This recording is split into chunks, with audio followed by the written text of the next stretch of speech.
G'day guys, this is Sammy and this is Brothers on a Budget, and all we're going to do today is you're going to hang out with me. We're going to go down and give this a wash down at Car Lovers at McGrath's Hill, and I think me and Grant are going to get something to eat. But anyway, come along with us, join us. Bud chops.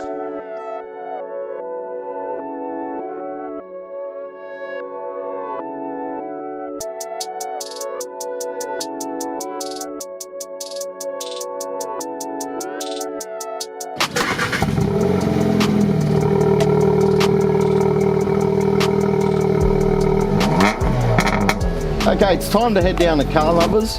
My car hasn't been washed for a while and Sydney's had a few days steady of heavy rain. So I think it's about time I've packed my car care products in the back and me and Grant are off to Car Lovers.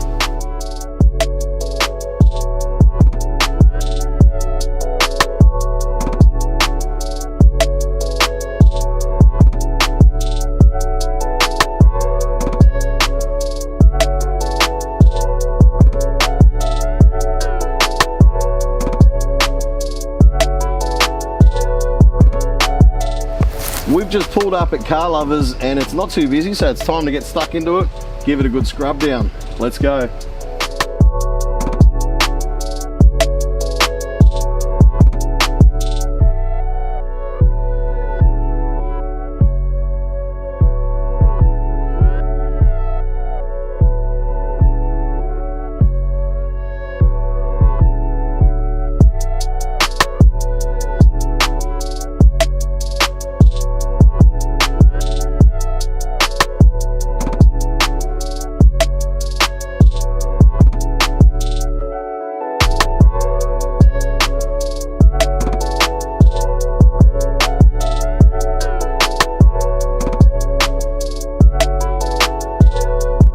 Let's give this wax a go. My mate speaks highly of it, he recommends it every time. First time I'm going to use it. Apparently it keeps the dirt off a little bit better for future. So let's give it a crack. Bud chops.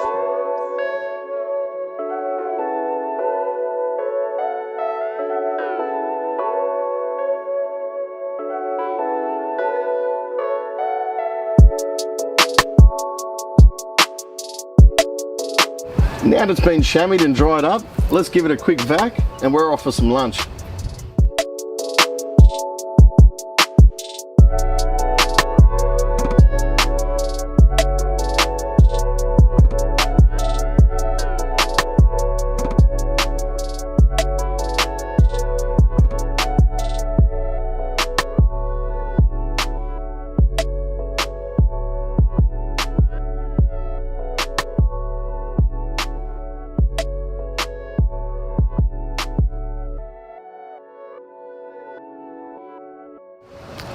My name's Sammy. I've been in the automotive industry for about 22 years now, so it's something that I love and very passionate about. And about myself, well, there's not much you guys don't know. You guys see me all the time on Brothers on a Budget, so if you like what you see, make sure you hit that like and subscribe.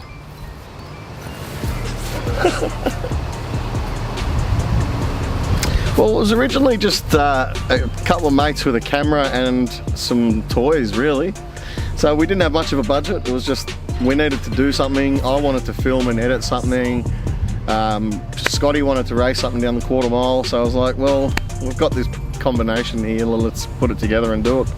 And in the meantime, we've had a few viewers offer their rides for shows and it's going all right. This one here is my 2013 Volkswagen Golf TSI. Originally, I believe that stood for turbo supercharged injected or something like that, but or intercooled. Now they've still called them the TSI, but they're just turbos. There's no more supercharger. So I missed out on the supercharger, but it's still a good car. It gets me around, and it was really built or like bought for dailying, economical value, kind of cheap type of runaround as opposed to anything else. If you know my previous cars, I've had R34 Skylines, HSV Senators, XR6s, so I've had a good run of good, decent, fast cars. It was time to buy something sensible and reliable. That's all it was. I love it, don't get me wrong. The only thing I've done to it, the mods wise, is a K&N air filter, which is just a panel filter, it's not a pod or anything. Just purely because, and this is a heads up to anyone who owns one, I bought the K&N for 90 bucks, and in the time I've owned it, I've replaced the air filter 3 times, $45 each. Do the maths. K&N will last you forever, and it's only 90 bucks, so that's a good little investment you can do for these. So not even for performance, just for maintenance side of things. And the lowered iBar springs, and I replaced the tyres again with the factory Continental Conti Sport Contact 5s. So that's literally about it for mods. Oh, I think it's when I had my own garage. We opened up, a really close friend of mine and myself opened up a garage called DST Garage. And look, it'd be hard to pick a moment from there, but I think just DST Garage in general is probably one of my most fond memories in the automotive industry. Second to that, I'd have to say working with Sean from Tyre King. Shout out to the boys at Tyre King while I'm at it. That is also one of the best places I've ever worked, so a lot of good bonds and good memories built there. And look, there's nowhere in Sydney, in the automotive industry or in the tyre industry, that I can't walk into and sort of, and we're all good. But Tyre King in particular, I feel like it's my second home. Maybe not DST Garage itself, but definitely the idea or the concept, but with a different name.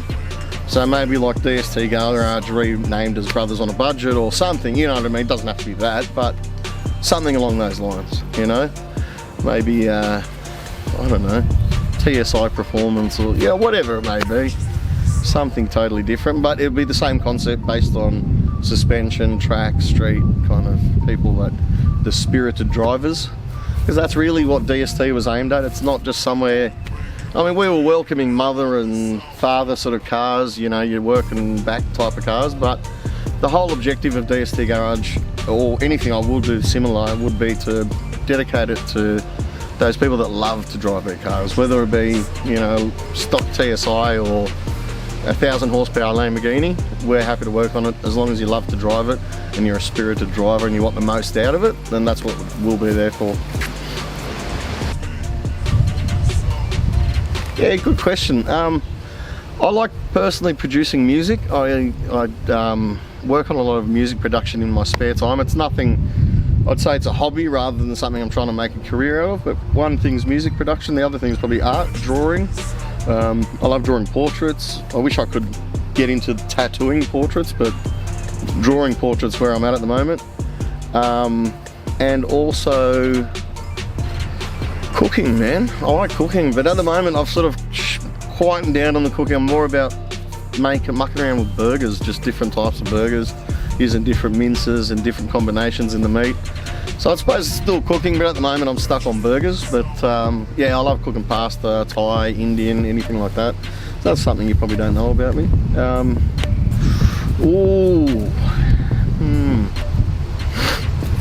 I'd go an eagle for the reason, just freedom and the views, man. Just the views. Yeah. I just want to do that and the views. That's it. Eagle. Oh, look, I think for a daily to be reasonable, I'd be in a BMW 640 Grand Coupe. Right, so they're probably one of my favourite BMWs ever, 6 Series. So I'd probably in a 640 Grand Coupe. The Grand Coupe is the 4-door version, so that's the only difference. The normal one's a 2-door. Grand Coupe is the 4-door. I'd definitely be in one of those. But as a weekender, probably a Ferrari 488, something like that. Keep it simple. A little bit about me, yeah. I was born in 1981 in a place called El Jolsh, Libya. If you don't know where Libya is, it's North Africa, right next to Egypt. And it was Colonel Gaddafi's, the very famous dictator. Let's not get into politics, I'm a big fan of the man myself, but anyway, each to their own. So I was born in Libya in 1981, and shortly after we travelled to Syria, then Lebanon, and then back to Nigeria, where I spent about 7 to 8 years in primary school and growing up in Nigeria. And then from there we came to Australia in about 1990, so I've been an Aussie ever since. And yeah, full Australian citizen now, so you can't kick me out. unfortunately. Also attended a few schools, so shout out to those schools. From the moment I came here, we went to Our Lady of Good Counsel in Frenchs Forest, and then I went to Manly Vale Primary School, DY Primary School, Galston Primary School, Galston High, Batlow Technology High. Shout them out. Wow, that's a tough question, man. Like, actually is a tough question. If I could pick 5 of them, it'd be easier, but to say a favourite car of all time, I'd have to say the E46 M3. Yeah, just if I had to pick the favourite of all time, that would be it. Just because it's a timeless shape, tough as, went hard in its day. And I remember when they first came out, I was just in love with them. So I'd have to say E46 M3. Otherwise, the 360 Ferrari is another one that I absolutely love. But as far as driving's concerned, I don't know, 360 drives like a bit of a pig. M3 is probably the better way to go, whatever. M3, done. I'll stick with that, E46 M3. One of the fastest cars I've ever been in would be, okay, as a passenger, would be an R32. It was a 9-second R32 drag car, Nissan Skyline of course. Fastest car I've ever driven, again a Skyline but an R34. And it was claimed to have 787 kilowatt at the wheels, which works out to be about 1100 horsepower. And that was insane, sequential gearbox. Phenomenal car to drive, but that'd be the fastest thing I've ever driven. But I didn't drive it as hard as the guy who drove the R32. So that's why the 32 is probably still the fastest thing I've ever driven.